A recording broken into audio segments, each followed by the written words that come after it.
Alhamdulillah Rabbil Alameen. Allah subhanahu wa ta'ala has blessed us with a really amazing unboxing today, unpackaging, unwrapping, whatever you want to call it. This book is one of my favorite books in the category of Ilm al-Rijal, the biographies of the narrators of hadith, and that knowledge that science is one of my favorite sciences amongst the ulum of Islam. So I'm really excited.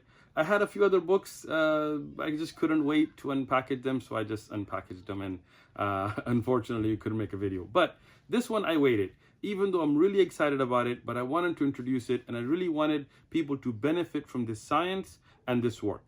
Okay, I'm going to tell you a little bit about it before I open it. This is called Al-Kamal fi Asma' al-Rijal, and it's written by one of the greatest scholars of Islam who is very underrated.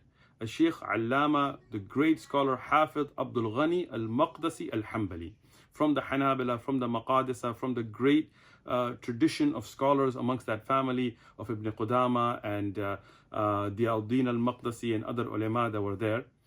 Now, what's so special about this work? Abdul Ghani al-Maqdisi, he died, I believe, in 600 Hijri.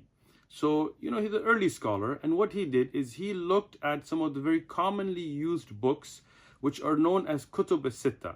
I want to make a clarification here. Some people say Sahih al-Sitta. There is no such thing as Sahih al-Sitta, because amongst the Kutub al-Sitta, amongst the 6 famous books of Hadith, there are only 2 that are actually collected of only Sahih Hadith. There is Sahih al-Bukhari and Sahih Muslim. The other 4, Jami' al-Tirmidhi, Sunan Abi Dawud, Sunan Ibn Majah, Sunan al-Nisa'i, these were not written only to collect Sahih Hadith, so they are not called Sahih. Either Jami' like a Tirmidhi or Sunan like the other 3. Tayyib. Now, these 6 books are famous, but it doesn't mean that they have some status that no other book has. Of course, there are other really valuable works of hadith like the Muwatta Imam Malik and so on. But they are famous and they're very often quoted. So what the ulama of hadith did, to make it easy, they made it into a sab'ah, the 7, which is the Musnad Imam Ahmad, and then the Sitta that we mentioned. And then there is the Sitta, which is Bukhari, Muslim, Tirmidhi, Abu Dawud, Ibn Majah, and Nisa'i. And then there are the Khamsa, the 5, which is Musnad Imam Ahmad, and the other 4 without Bukhari and Muslim. And then there is the Arba, which is Jami' al-Tirmidhi, Sunan Abi Dawud, Ibn Majah, Nisa'i, and then the Talatha, and the Muttafaqun alayh, and so on. But the Sitta, the 6 have become very famous, and they were often used. So this great scholar, Abdul Ghani al-Maqdisi, what did he do? Is he said, let me put together all the biographies of all the narrators of hadith in all of these books, about 8,000 plus biographies, and he put them together in this amazing work that we're going to be opening up today. Now, this work was kind of a groundbreaking work, because at the time the biographies were just kind of scattered. So whatever you had to look for, you would have to go through these huge works to find one biography here and there, and these books were often used. So for him to have done that made it very easy for the scholars after him to be able to check these narrations and those biographies of all those narrators. Now, he did this work, and he died in 600 Hijri. So this was done somewhere 500 Hijri something. And subhanAllah, the ulama of Islam, they saw the benefit in this work, and they further refined this work. There is a great scholar of Islam, Jamaluddin al-Mizzi. He died in 742 Hijri. So you can see in about 150 years later, he saw the benefit of this work and decided to further refine it, and he wrote a book called Tahdhib al-Kamal, which is the reorganization and to give a better organized way and summarize al-Kamal fi Asma' al-Rijal. That you can find in 8 volumes to 35 volumes, and it is very often used. People forget about the original al-Kamal and they use Tahdhib al-Kamal, and it's a beneficial work, no doubt to it. In the way it's organized, I would say it's better. But I found, when I was doing my master's, I used to have to look at the biographies of scholars. And with Maktaba Shamila, and we'd have to, in my book on Raf' al-Yadayn, a lot of it was looking up the biographies of narrators of hadith to see their authenticity and weakness. And I first found Tahdhib, and I used to look through it. At that time, there was no good print of Al-Kamal, so I didn't have an actual print. I did see a photocopied manuscript in the library of Sheikh Abdul Ghulam al-Rahmati, may Allah have mercy on him. And I started to read through it. I found it beneficial. I got a PDF of it. I had it in Maktaba Shamila, and I really fell in love with it. I found it to be more beneficial because the biographies were deeper, there was more given. So I really loved it, but at the time there was no good print, so I didn't have it. Alhamdulillah, may Allah reward our brother Abu Abdullah, Sheikh Muhammad from Utah. He brought it for me, and I've saved it to open it today. طيب, التحديب الكمال of Al-Mizzi, it didn't stop there. His student, now his very famous and a great scholar of Islam, Shamsuddin al-Dhahabi, Imam al-Dhahabi, who died in 748 Hijri. Al-Mizzi died in 742. Al-Dhahabi died in 748. So you can see they were almost contemporaries, but Al-Dhahabi was a student of Al-Mizzi. He saw the beneficial work in a tahdib of Al-Mizzi, and he further refined it, and he wrote it called At-Tahdib At-Tahdib. The tahdib, the further refinement and organization and summarization of the work of Al-Mizzi. He also did a smaller work which is called Kashf fi Asma' al-Rijal Kutub al-Sitta. طيب, based on that, Ibn Hajar Asqalani, the famous, no introduction needed, Ibn Hajar Asqalani, who died in 852 Hijri, he further refined it with two works. One is called Tahdib al-Tahdib, just like the work of Al-Mizzi, and one is called Taqrib al-Tahdib. I have a Taqrib. Can you hand me the Taqrib? Yep. This is a Taqrib. So this you can see is only in one volume, Taqrib al-Tahdib. So he has further summarized, Ibn Hajar Asqalani, the works of al-Dhahabi, who had summarized the works of Al-Mizzi, who had summarized the works of Abdul Ghani al-Maqdisi. But today, we're going to be looking at the original. So let's get to it. Bismillah.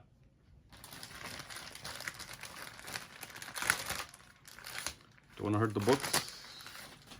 Already cut my finger earlier, so.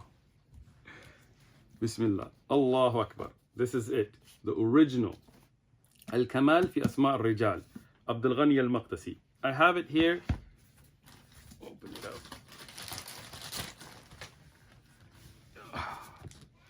10 volumes. MashaAllah, who needs to go to the gym? Just read a lot of books and pick them up. Al-Kamal fi Asma' al-Rijal, Abdul Ghani al-Maqdisi. Let's take a look. This is the Fahras. It's excellent. You can look it up by narrator. They have been organized alphabetically. So very easy to look anybody up. Let's look at a couple of actual examples. Let's go to the middle of the book, just at random. Sulaiman Abu Hazim, we have Al-Kufi, and subhanallah, we give a short introduction and biography, and then what Imam Ahmad said about him. He's thiqa. Yahya bin Ma'in, what he said about him. MashaAllah, yani Sulaiman, here again, Al-Jarmi, and who has reported from him? He's reported from Al-Bukhari and Muslim, Abu Dawud and Nisa'i. Excellent, well done. The names have harakat on them, as you can see. So what that does, alhamdulillah, you can know if it's Sulaiman or Sulaman. I mean, if there's a difference in pronunciation, that's given out. Excellent print, yellow paper, cream color paper, so it's always easier on the eyes. Good binding, good tahqiq. One of the things I like, and I had a PDF of this already, one of the things I like is it gives the references from At-Tahdib. At-Tahdib al-Kamal of Al-Mizzi is more famous.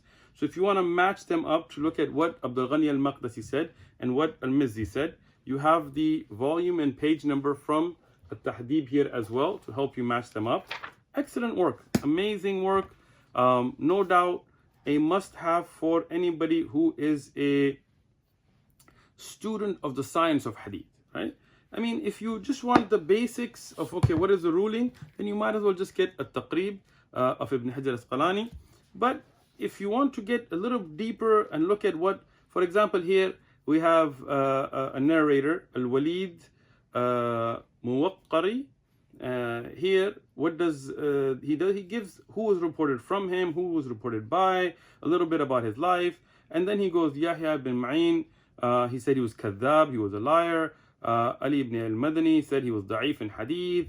Abu Zur'a said laysa lean al-hadith, he's weak in hadith. An-Nisa'i said he's matruk in hadith. So he gives you a lot more than just a single ruling that we will find in a Taqrib and so on. a little bit about their lives, a little bit more than what you find in other books. It's not at the level of the larger works that are 55 volumes and so on, but for 10-volume work, it's excellent. I love it. The last thing I will say on this subject, we as Tullab Ilm and the shuyukh of this ummah that we look up to, they really need to focus on this knowledge. Why? Because this is what preserved our religion from bid'ah, from fabrications and things. This checking of narrators, checking of narrations, looking at their biographies, finding out who's weak and strong, to make sure that fabrications and stories and things don't become our religion. We really go by what Allah has revealed and what the Prophet ﷺ has told us. This has preserved our religion, so we need to focus on this knowledge. Lastly, I will say, this book was written by a scholar that died in 600 Hijri. Imagine how many, about 800 years plus have passed, and we are still benefiting from this work. That scholar has left this dunya, as we will leave this dunya. But this sadaqah jariyah that he has left, we're still benefiting from. So I ask Allah subhanahu wa ta'ala to make us from those that first learn about these works as you're doing by watching this video, then become at least the ahl, at least the people that are able to read and understand these works and benefit from these works, and teach this work to others, to leave this knowledge as a sadaqah jariyah. So for when we have left this dunya, that people that are going to be watching these videos, that are going to be reading the works that we work off from these works, that benefit from our durus, will be a sadaqah jariyah for us, as these works are sadaqah jariyah for the ones who wrote them. May Allah subhanahu wa ta'ala reward all of them and allow us to benefit. Jazakumullahu khairan.